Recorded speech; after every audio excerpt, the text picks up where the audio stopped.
এখানে দেখতে পাচ্ছেন আমি টেলিগ্রামের যে ক্যাটস মাইনিং বটটি সেটি ওপেন করেছি। তো এখানে দেখতে পাচ্ছেন আমার ব্যালেন্স 707 রয়েছে। তো একটি টাস্ক করে আপনাদেরকে এই ব্যালেন্সটি ডবল করে দেখাবো। চলুন তাহলে কি করে করতে হয় এটি দেখে আসি। আর এই চ্যানেলে এই অনলাইন আর্নিং বিষয়ে ভিডিও দেওয়া হয়। আপনারা এই চ্যানেলটি সাবস্ক্রাইব করে পাশে থাকা বেল আইকনটি চেপে রাখতে পারেন। আর হচ্ছে ছোট ছোট আপডেট পাওয়ার জন্য টেলিগ্রামে জয়েন করবেন। আর মেসেঞ্জারের চ্যাট গ্রুপ আছে, সেখানে জয়েন করতে পারেন। তো চলুন এখন টাস্কটি কী করে করব সেটি দেখে আসি।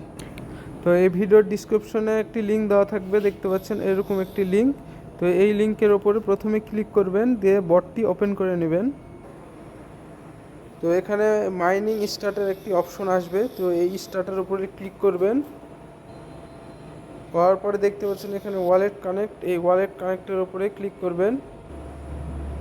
তারপরে এখানে দেখতে পাচ্ছেন আমি টেলিগ্রাম যে ওয়ালেটটি সেটি সিলেক্ট করব। আপনারা নিচের যে কোনো ওয়ালেট সিলেক্ট করতে পারেন যেটি আপনাদের কাছে থাকবে।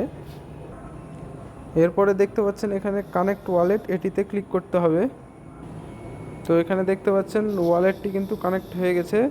এখন এটি কেটে ব্যাক দিয়ে দেবো। তো এখানে যে অ্যারো চিহ্ন আছে এটিতে চাপে ধরে কেটে দিব। এখন এখানে যে লিঙ্কটি দেখতে পাচ্ছেন এটি ভিডিও ডিসক্রিপশনে দেওয়া থাকবে, সেখান থেকে আপনারা ক্লিক করবেন। এখন এখানে যে ক্যাটিং জেন মাইনিং বটটি আছে সেটি অন করে নিচ্ছি।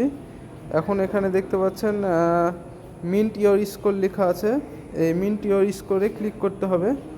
তো আপনারা যেই ওয়ালেট এখানে ক্রিয়েট করেছেন সেই ওয়ালেটটি কিন্তু কানেক্ট করতে হবে। যেহেতু আমি এখানে টেলিগ্রাম ওয়ালেট কানেক্ট করেছি, তাই আমি এখানে যে টেলিগ্রাম ওয়ালেটটি আছে সেটি আবার কানেক্ট করব। তো দেখতে পাচ্ছেন এখানে কানেক্ট অপশন আসছে, এখন এখানে কানেক্টের উপরে ক্লিক করব। তারপরে এখানে দেখতে পাচ্ছেন যে কনফার্মেশন চাচ্ছে, তো এই কনফার্মেশনটি আমরা অন করে দেব। তো এখানে দেখতে পাচ্ছেন কিন্তু রিওয়ার্ডটি কিন্তু ডাবল হয়ে গেছে। এখন এটি কেটে দেব। তো এইভাবে কিন্তু আপনারা আপনার যে ব্যালেন্সটি থাকে সেটি ডবল করে নিতে পারবেন। তো এখানে দেখতে পাচ্ছেন ব্যালেন্সটি কিন্তু 2x হয়ে গেছে। তো এখানে আপনারা প্রথমে যে রিওয়ার্ডটি পাবেন সেই রিওয়ার্ডের উপর ভিত্তি করে কিন্তু এই ক্যাশটি ডবল করে দেবে।